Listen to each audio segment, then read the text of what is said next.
All right, everyone, welcome to another episode of Birdsong, and we've got another Solocast happening here for you. So, as I mentioned on the last one, part of my intention is all about diversifying the messages that I'm putting out and structuring them accordingly for each social media platform. So, whether that's Instagram, TikTok, YouTube, audio recording.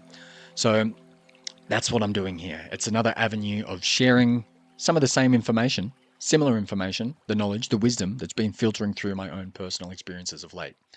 So I am now celebrating well and truly over 80 days in a row of making friction fire. Yeah, I reckon that's no small feat, and that journey has certainly unlocked some pretty powerful magic within me.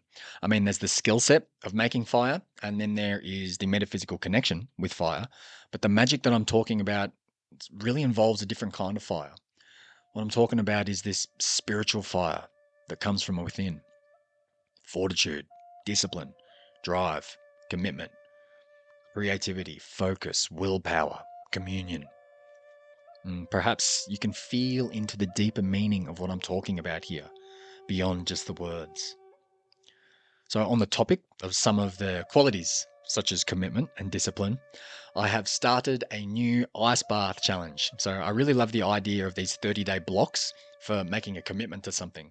I reckon it's a great way to build momentum and to solidify new habits, new neural pathways. So, I'm currently at, what is it? I think it's like 10 days in a row.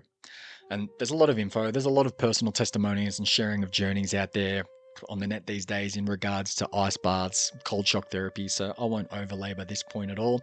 But perhaps once the 30 days is up, I will do a more comprehensive share. But what I will say is that the Neurocover portable ice bath had been calling for a long while, so I ordered one. You may have seen them online. They were on Facebook, on Instagram, doing ads. So as soon as we found a new home, I ordered one in, and I love it. I reckon it's epic. It's so easy to set up and maintain and clean. It doesn't require a lot of space. It looks great. It's aesthetically pleasing, nice and sleek, super easy to climb in for a 3 to 5 minute session to boost the cognitive faculties, quell inflammation, improve muscle recovery, all that good stuff. So I'll chuck a link in the description if you want to check them out. And I've got a discount code for you too. So 15% off. It certainly helps me out as part of their athletes program. So if you're feeling it and you do buy one, it'd be awesome if you use my name, Cayuda, Caiyuda, at checkout. Now, when I finally got that big tub, I could finally kiss goodbye the mini ice baths that I was doing in a mug for my broken finger. And I want to share about that as this informs kind of the base pad from which we'll launch into the heart of what I have to share in this Solocast. So, a few people that I've crossed paths with have been amazed at the speed of recovery for this finger here. You can still see it's a little bit fat, but for the most part, it's been 2 weeks since it was crushed by a 25 kilogram dumbbell landing on it with force. And just for your visualization pleasure, I heard the pop and the squelch in my finger when it happened. Yeah, I know, yuck, right? So, after the 2 weeks, the swelling has almost gone, the bruising mostly disappeared, the nerve damage, the numbness dissipating to a large degree. I can use my hand for most daily tasks. And I equate a lot of that healing to a couple of things outside of the ice baths in a mug for my finger. First, a daily poultice made of comfrey. You may know comfrey, a herb also known as nipbone, combined with DMSO. Now, comfrey has long been used for bruises, sprains, fractures, and DMSO, dimethyl sulfoxide, is a natural healing substance that comes from wood, and it is a powerful transdermal agent. So it rapidly passes the first layer of skin into the tissues below while carrying the comfrey with it. So I've been using that 2 to 3 times a day with the intention of speeding up the healing process.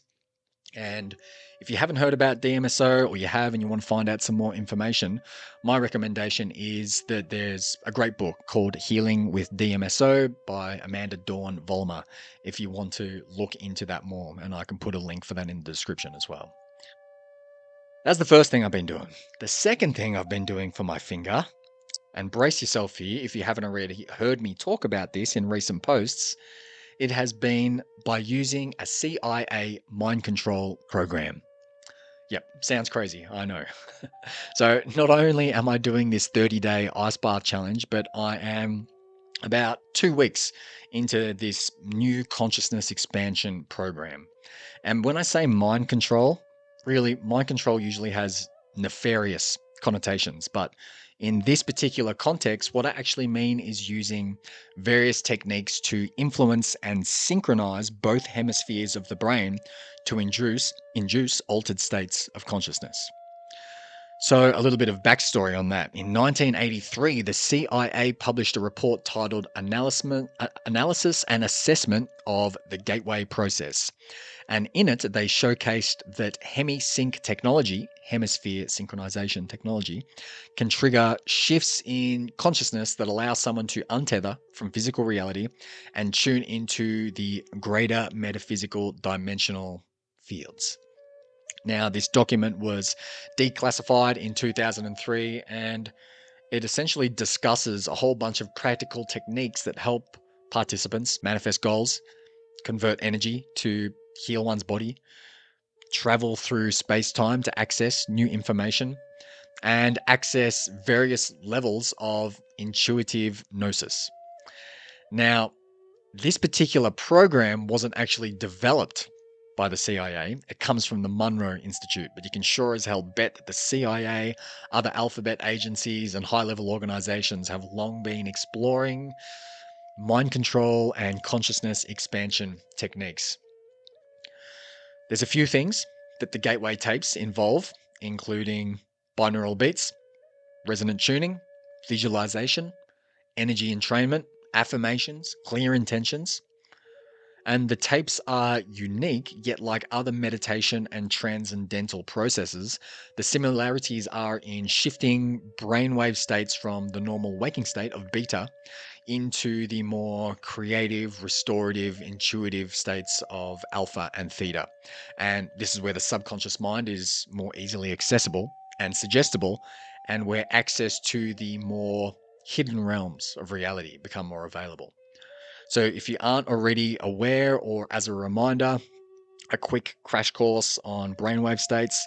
We've got beta, alpha, theta, and delta. Beta being the waking rational problem solving state, going through to the relaxation, enhanced learning, and the intuitive meditative states of alpha and theta.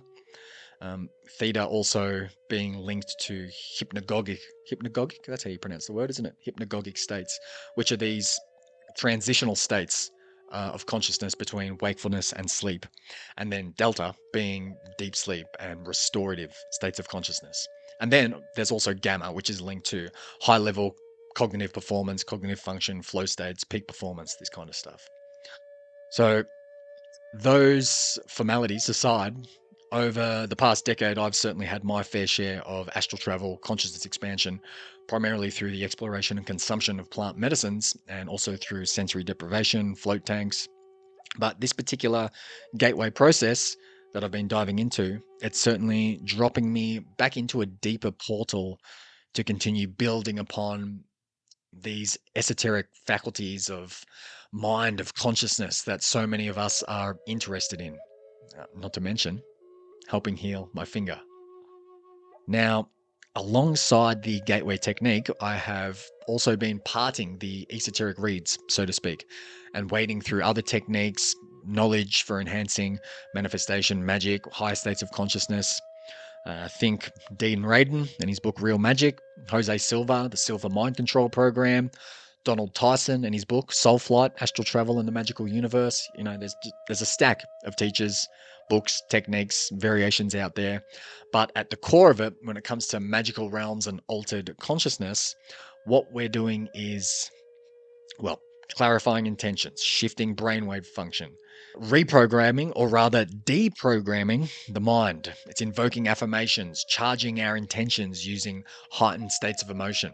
It's using our imaginative and creative potential, and ultimately retuning our biofield to become an energetic match, an energetic resonance for whatever it is that we want to call in, and to expand well beyond our perceived limitations of this physical body. So, what I'll do here is offer a little visualization to perhaps enhance the point of what I'm getting at. So, you can imagine the smooth, glassy reflection of your favorite lake. Not a hint of wind, no disturbances, clear, smooth, glassy, pure water.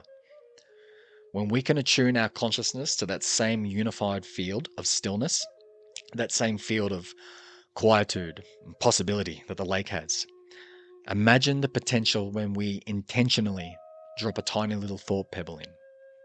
The ripples are noticeable, the ripples are powerful.